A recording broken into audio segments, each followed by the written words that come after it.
ശാസ്ത്രീയ അഥർവവേദ പഠനം ക്ലാസ് 540. നമ്മളിന്ന് നോക്കുന്ന കാണ്ഡം 7 അനുഭാഗം 6 സൂക്തം 66 67. ഇത് വേദത്തിൻ്റെ മഹാത്മ്യം, വേദം പഠിക്കേണ്ടതിൻ്റെ പ്രാധാന്യം എന്നീ കാര്യങ്ങളാണ് പറയുന്നത്. വളരെ ലളിതമായിട്ടുള്ള കാര്യങ്ങളാണ് പറയുന്നത്. നമ്മൾ അഥർവവേദം എന്ന് കേൾക്കുമ്പോൾ നമ്മളെന്ത് എന്തോ ഭീകരമായ എന്തെല്ലോ ആണെന്നാണ് ധരിച്ചു വെച്ചിരിക്കുന്നത്. എന്തെല്ലാം തെറ്റായ ധാരണകളുമായിട്ടാണ് നമ്മൾ നടന്നിരിക്കുന്നത്. എന്തോ വലിയ ഭീകരമായ ആ കൈകാര്യം ചെയ്യുന്ന ആൾക്കാരും ഭീകരന്മാരാണ്.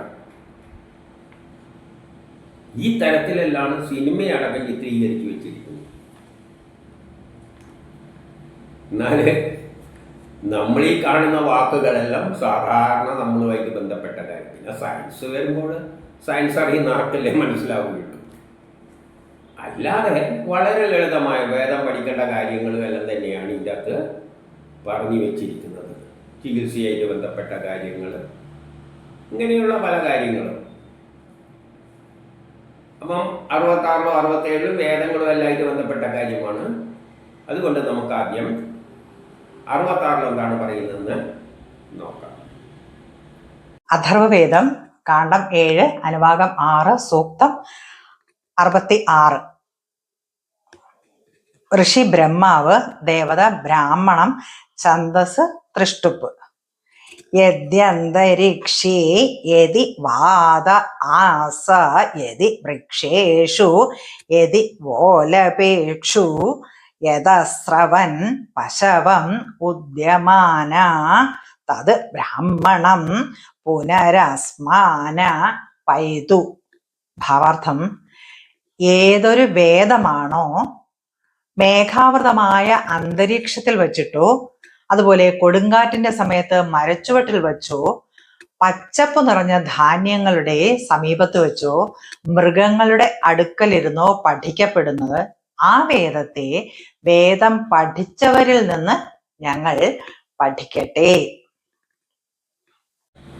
ഏതൊരു വേദമാണോ മേഘാവൃതമായ അന്തരീക്ഷത്തിൽ വെച്ചോ, അതായത് മേഘങ്ങളെല്ലാം കൂടിക്കിടക്കുന്ന അന്തരീക്ഷത്തിൻ്റെ ഉള്ളപ്പോൾ അവിടെ വെച്ച് പഠിച്ചത്, അല്ലെങ്കിൽ കൊടുങ്കാറ്റിൻ്റെ സമയത്ത് മരത്തിൻ്റെ ചുവട്ടിൽ വെച്ചോ, ഭയങ്കര കൊടുങ്കാറ്റെല്ലാം അടിക്കുമ്പോൾ, അതായത് പ്രകൃതി ക്ഷോഭിച്ച് കിടക്കുന്നിടത്തുനിന്നെല്ലാം ഇരുന്നിട്ടാണ്, അപ്പോൾ മരത്തിൻ്റെ ചുവട്ടിൽ ഇരുന്നിട്ടാണ് വേദം പഠിച്ചിരുന്നത്. പച്ചപ്പ് നിറഞ്ഞ ധാന്യങ്ങളുടെ സമീപത്ത് വെച്ചോ, നല്ല പച്ചപ്പുള്ള ധാന്യങ്ങളെല്ലാം ഉള്ളതിൻ്റെ അടുത്ത് വെച്ച് കൃഷിയെല്ലാം കഴിഞ്ഞിട്ട് അതിൻ്റെ ഇടക്ക് ഇരുന്ന് വെച്ചോ, മൃഗങ്ങളുടെ അടുത്തിരുന്നോ, കന്നുകാലികളെല്ലാം മേയ്ക്കുമ്പോൾ ബാക്കിയുള്ള സമയത്ത് ഇരുന്നിട്ട് അടുക്കലിരുന്നോ പഠിക്കപ്പെട്ടത്. അതായത് ആദ്യകാലത്ത് വേദങ്ങളെല്ലാം പഠിച്ചിരുന്നത്, വേദങ്ങൾ എഴുതിയ ഋഷികൾ തന്നെ പാടുപെട്ടിട്ട് ഗുഹയിലെല്ലാം ഇരുന്നിട്ടാണ് എഴുതിയിരുന്നത്. ആ കാലഘട്ടത്തിൻ്റെ പ്രത്യേകത അറിയാമല്ലോ. ആ കാലഘട്ടത്തിൽ നല്ല സ്ഥലത്ത് കയറി ഇരുന്നിട്ട് തുറസായ സ്ഥലത്ത് ഇരുന്നിട്ട് എഴുതാൻ നിന്ന് കഴിഞ്ഞാൽ വല്ലവരും ഗോത്ര ആൾക്കാർ കയറി വന്നിട്ട് പിടിച്ചു കൊണ്ടുപോയിട്ട് അടിമയാക്കും. അപ്പോൾ ഒളിച്ചും പാത്തും എല്ലാമാണ് അവർ വേദങ്ങൾ എഴുതിയിരുന്നത്. പിൽക്കാലത്ത് ഇതേമാതിരി മേഖല മഴ പെയ്യാൻ വേണ്ടി കിടക്കുമ്പോൾ എവിടെയെങ്കിലും ഇരുന്നിട്ട് പഠിക്കും. ഒരു മൂലക്ക് ഭയങ്കര മേഘം മൂടിക്കിടക്കുകയാണ്, പുറത്തൊന്നും പോകാൻ പറ്റില്ല. അപ്പം അല്ലെങ്കിൽ കൊടുങ്കാറ്റടിക്കുകയാണെങ്കിൽ വല്ല മരത്തിൻ്റെ ചുവട്ടിൽ ഇരുന്നിട്ട്, അല്ലെങ്കിൽ നല്ല കൃഷിയെല്ലാം ഉള്ള സ്ഥലം കൃഷിയെല്ലാം നട്ടിട്ട് അതിൻ്റെ ഇടയ്ക്കിരുന്നു കൊണ്ട്, അല്ലെങ്കിൽ കന്നുകാലികളെല്ലാം മേയ്ക്കുന്നതിൻ്റെ ഇടയ്ക്കിരുന്നു കൊണ്ട് അങ്ങനെ പഠിച്ചിരുന്ന വേദത്തെ എന്തു വേണം? ആ വേദത്തെ വേദം പഠിച്ചവരിൽ നിന്നും ഞങ്ങൾ പഠിക്കട്ടെ. അതായത് പണ്ട് കാലത്ത് ഇത്രയും പാടുപെട്ടെല്ലാം പഠിച്ചിരുന്നത്. പക്ഷെ ഇന്ന് ആ വേദം നമ്മൾ എന്ത് ചെയ്യണം? വേദം പഠിച്ചവരിൽ നിന്ന് പഠിക്കട്ടെ. വേദം പഠിച്ചവരിലുണ്ടെങ്കിൽ അവരിൽ നിന്ന് നമ്മളിതെല്ലാം ഇത് പഠിക്കണം. വേദം പഠിക്കുക എന്നുള്ള ഒരു വിഷയം പഠിക്കുക എന്ന് പറയുന്നത് എന്താണ്? ഉരുവിടാൻ പഠിക്കലല്ല. ഉരുവിടുക എന്ന് പറയുന്നത് ചൊല്ലലാണ്. വേദം പഠിക്കുക, ഒരു കെമിസ്ട്രി പഠിക്കുക എന്ന് പറഞ്ഞാൽ കെമിസ്ട്രി ബൈഹാട്ടാക്കിയോണ്ട് പഠിപ്പാണോ? അത് പഠിപ്പല്ല. അർത്ഥം മനസ്സിലാക്കിയിട്ട് പഠിക്കുന്നതിനാണ് പഠിപ്പ് എന്ന് പറയുന്നത്. അങ്ങനെ പഠിക്കട്ടെ. ഇനി നമുക്ക് കാണ്ഡം 7 അനുഭാഗം 6 സൂക്തം 67 എന്താണ് പറയുന്നതെന്ന് നോക്കാം. അഥർവവേദം കാണ്ഡം 7 അനുഭാഗം 6 സൂക്തം 67. ഋഷി, ബ്രഹ്മാവ്, ദേവത, ആത്മാവ്, ഛന്ദസ്, ബൃഹതി. പുനർമേതിന്ദ്രിയം പുനരാത്മാ ദ്രവിണം ബ്രാഹ്മണം ച പുനരഗ്നയോധിഷ്ണ്യ യഥാസ്താമ കൽപ്പയന്താമിഹൈവ.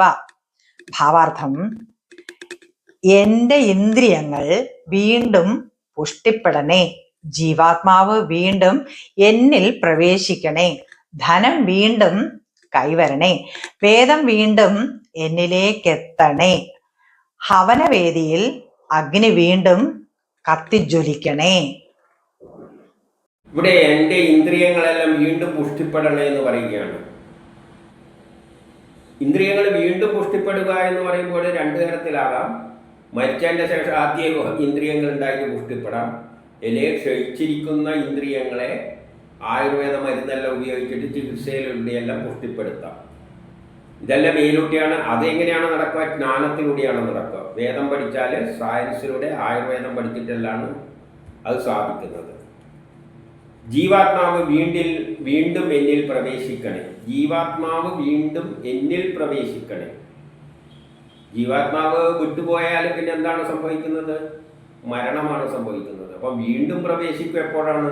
പുനർജന്മത്തിലൂടെ. അപ്പോൾ അതിൽ നിന്ന് പറയുന്നത് എന്താണ്?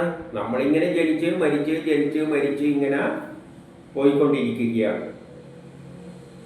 ജീവാത്മാവ് പോകുമ്പോൾ മരിച്ച് ആദ്യം വേറൊരു ശരീരത്തിൽ വരുമ്പം ജനിച്ച് ഇങ്ങനെ നമ്മൾ പോയിക്കൊണ്ടിരിക്കുകയാണ്. ധനം വീണ്ടും കൈവരണേ. അങ്ങനെ നമ്മൾ കർമ്മങ്ങൾ ചെയ്യുമ്പോൾ നമുക്ക് ധനം നമ്മളെ കൈമൽ ധനവും വന്നും പോയി ഇങ്ങനെ ഇരിക്കും. അത് സ്ഥിരമായിട്ട് നിൽക്കുന്നില്ല. വീണ്ടും കൈവരണേ എന്ന് പറയണം. അപ്പം മുമ്പിൽ പോയിട്ടുണ്ട്. അപ്പം ധനവും പോവുകയും ചെയ്യും, വരികയും ചെയ്യും. ജീവാത്മാവ് പോവുകയും ചെയ്യും, വരികയും ചെയ്യും. മരിച്ച് ജനിച്ച് ഇങ്ങനെ അങ്ങ് പോകും. ധനവും വന്നും പോയിരിക്കും. ഇന്ദ്രിയങ്ങൾ പുഷ്ടിപ്പെടുകയും ചെയ്യും, പിന്നെ ക്ഷയിക്കുകയും ചെയ്യും, പിന്നെ പുഷ്ടിപ്പെടുകയും ഇങ്ങനെയെല്ലാം ചെയ്യും. ചിലപ്പോൾ ഇന്ദ്രിയങ്ങൾ ക്ഷയിച്ചു പോകും. പിന്നെ മരുന്നെല്ലാം ഉപയോഗിച്ചിട്ട് നമുക്ക് വേണ്ടിക്ക് പുഷ്ടിപ്പെടുത്താം. വേദം വീണ്ടും എന്നിലേക്ക് എത്തണേ. വേദവും ഇങ്ങനെ വന്നു പോയിക്കൊണ്ടിരിക്കും. പണ്ട് കുറെ പേര് കൈകാര്യം ചെയ്തു, അവർ മരിച്ചു, വേറെ ആളെ കൈമലെത്തി, പിന്നെ അവിടെ നിന്ന് വേറെ ആളെ കൈമലെത്തി. ഇപ്പം നമ്മൾ എന്നിലേക്ക് എത്തണേ എന്ന് പറയണം. അതായത് ഞാൻ ജനിച്ചു കഴിഞ്ഞാൽ എനിക്ക് വേദം എത്തണേ എന്ന് പറഞ്ഞാൽ പ്രപഞ്ച രഹസ്യങ്ങൾ മുഴുവൻ മനസ്സിലാക്കാനുള്ള ബുദ്ധി, അവസരങ്ങൾ എനിക്ക് കിട്ടണേ. ഏതിലൂടെയാണ് കിട്ടുക? വേദത്തിലൂടെയാണ് കിട്ടുക. അപ്പം വേദം എന്നിലേക്ക് എത്തണേ. ഹവനവേദിയിൽ അഗ്നി വീണ്ടും കത്തിജ്വലിക്കണേ. അപ്പം നമ്മൾ വേദം പഠിച്ചിട്ട് ഹവനം ചെയ്യും. ഏതിൽ? അഗ്നിയിൽ. അതായത് പഠിച്ചത് പ്രയോഗത്തിൽ വരുത്തും. ഇപ്പോൾ ചോറുണ്ടാക്കാൻ പഠിച്ചു കഴിഞ്ഞാൽ നമ്മൾ അഗ്നിയിൽ അരിയും വെള്ളം എല്ലാം കൊണ്ടുപോയിട്ട് പാത്രത്തിൽ വെച്ചിട്ട് അതിൻ്റെ അകത്ത് കൊടുക്കും, ഹവനം ചെയ്യും. അതായത് പ്രയോഗത്തിൽ വരിക. ടെക്നോളജി. അഥർവവേദ. അതാണ് അഥർവവേദ, ടെക്നോളജി. അങ്ങനെ അഗ്നി വീണ്ടും കത്തിജ്വലിക്കണേ. അപ്പം ഇതെല്ലാം പ്രപഞ്ചത്തിൽ ഇങ്ങനെ മാറി മാറി വന്നും പോയിരിക്കുകയാണ്. നമ്മളെ ഇന്ദ്രിയങ്ങൾ ചിലപ്പോൾ ശക്തി ഉണ്ടാവും, ചിലപ്പോൾ ശക്തി ക്ഷയിക്കും. പക്ഷേ മരുന്നുകൾ, ആയുർവേദ മരുന്നെല്ലാം ഉപയോഗിച്ചിട്ട് ശക്തിപ്പെടുത്തും. ജീവാത്മാവ് നമ്മളിൽ നിന്ന് പോകും. നമ്മൾ പിന്നെ കുറച്ച് കഴിയുമ്പോൾ തിരിച്ചു വരും. ജനിച്ച് മരിച്ച് ഇങ്ങനെ പോകും. പിന്നെ ധനം ചിലപ്പം കൈമിൽ വരും, ചിലപ്പം പോകും. വേദം വന്നും പോയിരിക്കും. അങ്ങനെ നമ്മളിങ്ങനെ പോകുന്ന കൂട്ടത്തിൽ വേദങ്ങൾ, ശാസ്ത്രജ്ഞാനങ്ങളും നമ്മളിലൂടെ ഇങ്ങനെ സഞ്ചരിച്ചു കൊണ്ടിരിക്കും. ആ ജ്ഞാനം നേടുമ്പോൾ നമ്മൾ അഗ്നിയിൽ യജ്ഞങ്ങൾ ചെയ്തുകൊണ്ടേയിരിക്കും. ഇങ്ങനെ ഉള്ള ഒരു ലോകത്തിലാണ് നമ്മൾ, ഇങ്ങനെ സൈക്ലിക്കായിട്ട് പോയിക്കൊണ്ടിരിക്കുന്ന ഒരു ലോകത്തിലാണ് നമ്മൾ ജീവിക്കുന്നത്. ഇവിടെ നാം മനസ്സിലാക്കേണ്ടത് വേദത്തിലൂടെ നമുക്ക് മനസ്സിലാക്കേണ്ട ഒരു സത്യം തന്നെയാണ്. വേദം തന്നെയാണ് ഇത് പറഞ്ഞു തരുന്നത്. ഇവിടെ നടക്കുന്ന കർമ്മങ്ങളെല്ലാം ഒരു സൈക്ലിക്കായിട്ട് ആവർത്തന രൂപത്തിൽ ഇങ്ങനെ നടന്നു പോവുകയാണ്. ജനനം, മരണം, അതിന് നടക്കുന്ന സംഭവങ്ങൾ, പണം വരിക പോവുക, ഇങ്ങനെയുള്ള ജീവിതത്തിൽ എന്തെല്ലാം നടക്കുന്നുണ്ടോ ഇത് നമുക്ക് മാത്രമൊന്നുമല്ല സംഭവിക്കുന്നത്. ഇത് പണ്ട് പൂർവികരുടെ കാലത്ത് എന്തെല്ലാമാണോ സംഭവിച്ചത് അത് തന്നെയാണ് ഇന്നും ഇങ്ങനെ റിപ്പീറ്റായിട്ട് പോകുന്നത്. ചെറിയ മാറ്റങ്ങളേ ഉള്ളൂ. ഇപ്പം പ്രേമിക്കുന്ന കാര്യങ്ങൾ പണ്ട് കാലത്ത് ഉണ്ടാവും. പണ്ട് കാലത്ത് പ്രേമിച്ചിട്ട് ഇഷ്ടപ്പെട്ടിട്ടില്ലെങ്കിൽ അമ്മാനെ തല്ലിക്കൊല്ലുന്ന പരിപാടികളെല്ലാം ഇന്നും ഉണ്ടല്ലോ. പ്രേമത്തിൻ്റെ പേരിൽ വെട്ടിക്കൊല്ലലും മറ്റുമല്ല എല്ലാം അന്നും ഉണ്ട്. പിന്നെ മോഷണം അന്നുണ്ട്, ഇന്നും മോഷണമുണ്ട്. വ്യത്യാസം ഉണ്ടാവുന്നതേ ഉള്ളൂ. മോഷ്ടിക്കുന്ന വസ്തു ചിലപ്പം വ്യത്യാസം ഉണ്ടാവും. അപ്പോൾ അദ്ദേഹത്തെ പോലെയുള്ള എന്തെല്ലാമാണോ അന്നുള്ളത് അതെല്ലാം ഇന്നും ഉണ്ട്. പക്ഷെ വേറൊരു രൂപത്തിൽ ഇങ്ങനെ റിപ്പീറ്റ് ചെയ്ത് പോവുകയാണ്. ജീവിതം ഇങ്ങനെ ഒരു ആവർത്തനമാണ്. നമ്മൾ തോന്നും നമ്മളെ ജീവിതത്തിലാണ് ഇതെല്ലാം, പണ്ടൊന്നും ഇതൊന്നും ഇല്ല. ഇതെല്ലാം പണ്ടും ഉണ്ട്. ഏതാണില്ലാത്തത്? വ്യത്യാസം എന്ന് പറഞ്ഞാൽ നമ്മൾ ഈ പുറത്തിടുന്ന ഷർട്ടിൻ്റെ എല്ലാം കാര്യത്തിൽ, അല്ലെങ്കിൽ കണ്ണട ഉപയോഗിക്കുന്നതിൽ, അത്തരം കാര്യങ്ങളിൽ മാത്രമായിരിക്കും ചിലപ്പോൾ വ്യത്യാസം ഉണ്ടാവുക. ബാക്കിയെല്ലാം അടിസ്ഥാനപരമായ മനുഷ്യൻ്റെ സ്വഭാവമെല്ലാം അന്നും ഇന്നും എല്ലാം ഒന്ന് തന്നെയാണ്. ഇത് ഓൾറെഡി പ്ലാൻ ചെയ്ത് വെച്ച മാതിരി എങ്ങനെ റിപ്പീറ്റായിട്ട് ജനിച്ച് മരിച്ച് ഇനിയിപ്പം പ്രളയം കഴിഞ്ഞിട്ട് വരുന്ന മനുഷ്യരും ഇതെല്ലാം തന്നെയാണ് കാട്ടിക്കൂട്ടാൻ പോകുന്നത് എന്നാണ്.